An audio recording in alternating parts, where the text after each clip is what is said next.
ఈ నెల 25న మదనపల్లె అనపగుట్ట శ్రీవారి నగర్లో జిల్లాలో సంచలనం రేకెత్తించిన రామారావు కానీకి చెందిన పుంగనూరు శేషాద్రి అలియాస్ శేషు దారుణ హత్య కేసులో నిందితులను ఎట్టకేలకు పోలీసులు శుక్రవారం 7గురిని అరెస్ట్ చేశారు.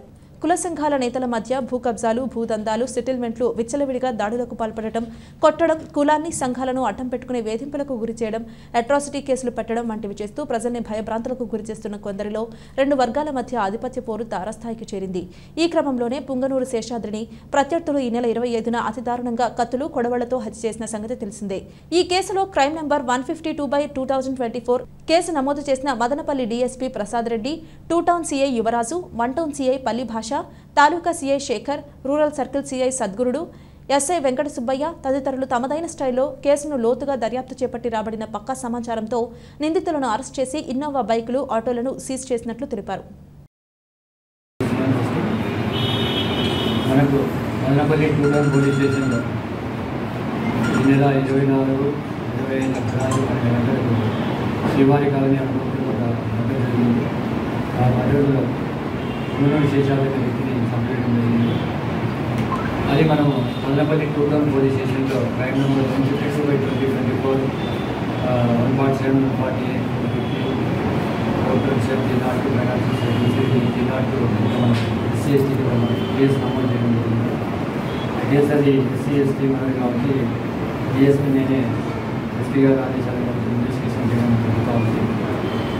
మనకు ఆ మర్డర్లో పుంగనూరు శేషాద్రి ఎవరైతే ఉన్నారో అతనికి తర్వాత కొండపల్లి ఆనంద్ అని గొల్లపల్లి పుంగనూరు శేషాద్రి గతంలో రామారావు గారు ఉన్నారు.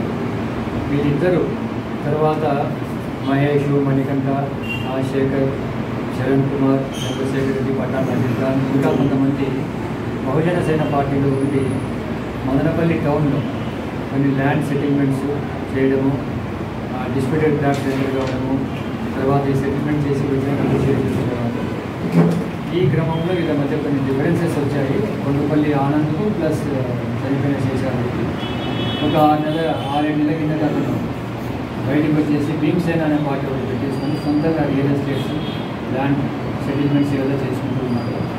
ఈ క్రమంలో కొంతకాలం కింద రామారావు గారిలో అతను అంబేద్కర్ స్టాచ్యూ కూడా ఏర్పాటు చేయడం జరిగింది. కొంత ఫండ్స్ మొబైల్ చేసి ఆ విషయంలో కూడా ఆనందంగా హెచ్చరించడం జరిగింది.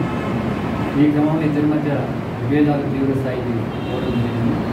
తర్వాత ఈ మధ్యకాలంలో కొండపల్లి ఆనంద్ నాగరాజు అనే వ్యక్తిని పోలింగ్ కన్నా కొట్టడం కూడా జరిగింది. ఆ విషయాన్ని ఈ నాగరాజు శేషాద్రికి చెప్పడం, శేషాద్రి ఫోన్లో వార్త చేయడం జరిగింది. ఈ మధ్య వీళ్ళిద్దరి మధ్య కూడా ఒకరినొకరు దూషించుకోవడము, విభేదాలు పెరిగిపోవడం.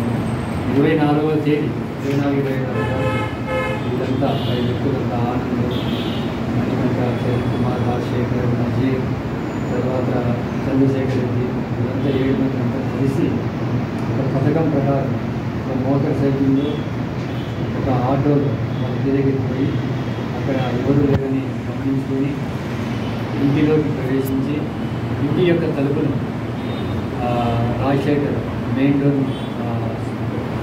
హ్యామర్ సుత్తితో పగలగొట్టడం జరిగింది.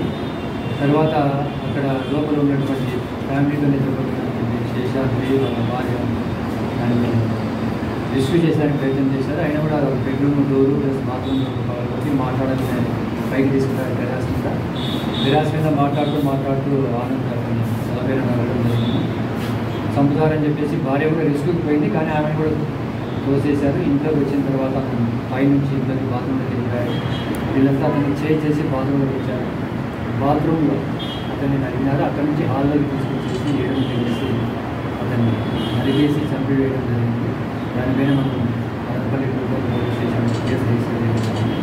ఇన్వెస్టిగేషన్లో భాగంగా ఈరోజు మనకు వచ్చిన ఖచ్చితమైన ఎస్పీ గారి ఆదేశాల మేరకు మనకు వచ్చిన సమాచారం మేరకు మదనపల్లి 2 టౌన్ ఎస్ఐ గారు, తర్వాత వాళ్ళ ఎస్ఐస్ వెంకట సుబ్బయ్య, వినయ్, తర్వాత మన వారి సిబ్బంది, తర్వాత వీళ్ళు మిగతా ఇన్స్పెక్టర్స్ వీళ్ళ సహకారంతో రాజశేఖర్, తర్వాత ఓలీ బస్ వీళ్ళ సహకారంతో దానినంతా మనం అన్నమయ్య సర్కిల్ ఈరోజు 9:30 గంటలకు అరెస్ట్ చేయడం జరిగింది.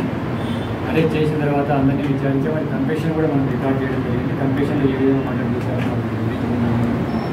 వాళ్ళ కన్ఫెషన్ మేరకు నేరంలో ఉపయోగించినటువంటి ఒక ఇన్నోవా, తర్వాత ఒక ఆటో, ఒక మోటార్ సైకిల్, తర్వాత నేరంలో ఉపయోగించినటువంటి కత్తులు స్వాధీనం చేసుకుని వాళ్ళని ఈరోజు మనం మెడికల్ టెస్ట్ అనేది